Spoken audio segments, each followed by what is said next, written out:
આજની મારી ફરસી પૂરીની રેસીપી ગમે તો લાઈક અને સબસ્ક્રાઈબ જરૂરથી કરજો. હાલો, જય શ્રી કૃષ્ણ. મારા કિચનમાં બધાનું હાર્દિક સ્વાગત છે. આજે આપણે બનાવીશું સાતમ સ્પેશિયલ મેંદાની પૂરી. અહીંયા આપણે 400 ગ્રામ જેટલો મેંદાનો લોટ લીધો છે. આખા તીખા જીરું અને 2 ચમચી રવો લીધો છે. સૌપ્રથમ એક બાઉલ લેશું અને મેંદાનો લોટ એમાં ઉમેરી દેશું. મેંદાનો લોટ અહીંયા મેં ચારેલો લીધો છે. હવે આપણે નાખીશું 2 ચમચી રવો. રવો નાખવાથી એકદમ સરસ ખસ્તા અને એકદમ ક્રિસ્પી પૂરી આપણી બને છે. એને આપણે મિક્સ કરી લઈએ. હવે આપણે એને સાઈડમાં રાખીશું અને તીખાની આપણે ખાંડણીમાં તીખા લેશું, જીરું લેશું, એને આપણે અધકચરું આવી રીતે વાટી લઈએ. આપણે અહીંયા તીખા અને જીરું અધકચરું એવું આપણે વાટી લીધેલું છે. એને આપણે લોટમાં ઉમેરી દઈએ. આજે આપણે પૂરી એકદમ નવી ટ્રીકથી બનાવીશું. હવે આપણે ઘીનું અને તેલનું મોણ નાખીશું. એને આપણે ગરમ કરીને ઉમેરવાનું છે, એટલે ગેસ તરફ જઈએ. ગેસ ઉપર આપણે એક પેન મૂકેલી છે. એમાં આપણે 2 થી 3 ચમચી તેલ ઉમેરીશું અને 1 ચમચી મોટી ભરી અને ઘી ઉમેરીશું. એને આપણે ગરમ થવા દેશું.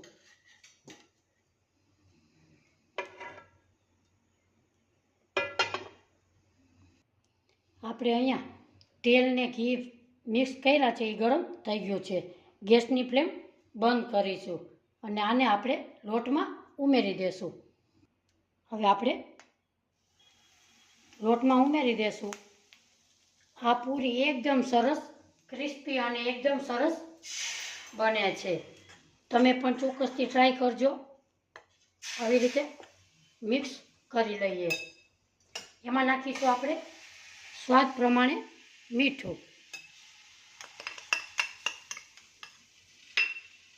1/2 ચમચી હિંગ ઉમેરીશું. એને આપણે મિક્સ આવી રીતે કરી લઈએ.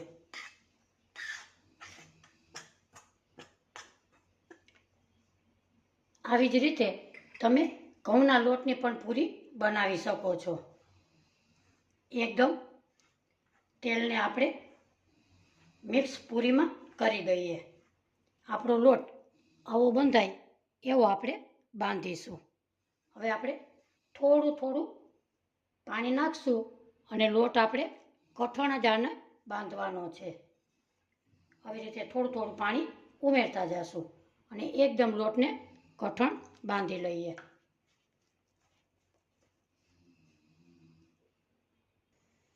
આપણો લોટ એકદમ સરસ કઠણ બંધાઈ ગયો છે. એની માથે થોડુંક એવું તેલ નાખીશું. એને પણ આપણે આવી રીતે મિક્સ કરી લઈએ. આ લોટને આપણે રેસ્ટ આપવાનું નથી, પરબારી જ આને પૂરી કરવા માંડશું. આવી રીતે નાના આપણે ગોયણા વારી લેશું. આવી રીતે આપણે ગેસ ઉપર તેલ ગરમ કરવા મૂકી દીધેલું છે. હવે આપણે પૂરીને આવી રીતે વણી લઈએ. એક પાટલી વેલણ લેશું અને આવી રીતે પૂરીને આપણે વણી લઈએ. એકદમ પતલી પણ નહીં અને એકદમ જાડી પણ નહીં. આવી રીતે પૂરીને આપણે વણીશું. એમાં આપણે આવી રીતે કાણા પાડીશું, એટલે પૂરી આપણી ઉપસે નહીં અને એકદમ સરસ ક્રિસ્પી બને. આવી રીતે આપણે બીજી પણ પૂરીને વણી લઈએ. આ પૂરી ખાવામાં ખૂબ જ સરસ ટેસ્ટી અને ખસ્તેદાર બને છે. હવે આના પણ આપણે કાણા પાડી લઈએ. આવી રીતે બધી પૂરીને આપણે વણી લઈએ. અહીંયા આપણું તેલ ગરમ થઈ ગયું છે. આપણે તેલ ફાસ્ટ પણ નથી રાખવાનું અને ધીમું પણ નથી નાખવાનું. હવે આપણે આમાં 7 થી 8 પૂરી આપણે આમાં ઉમેરી દઈએ.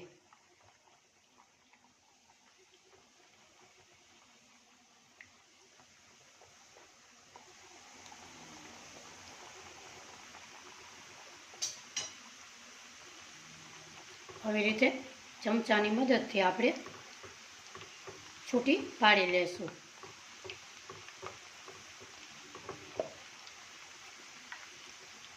બદામી રંગની ક્રિસ્પી થાય ત્યાં સુધી આપણે તળી લેશું. આપણી પૂરી ક્રિસ્પી એવી તળાઈ ગઈ છે. હવે એને આપણે બહાર કાઢી લઈએ. આપણી પૂરી એકદમ સરસ બની છે. હવે આપણે બીજી પણ ઉમેરી દઈએ.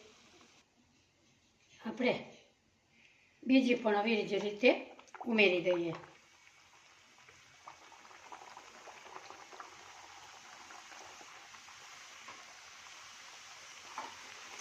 એને પણ ક્રિસ્પી થાય ત્યાં સુધી આપણે તળી લેશું. આપણી પૂરી એકદમ ક્રિસ્પી તળાઈ ગઈ છે. હવે આપણે એને બહાર કાઢી લઈએ અને આપણે હવે સર્વ કરી લઈએ.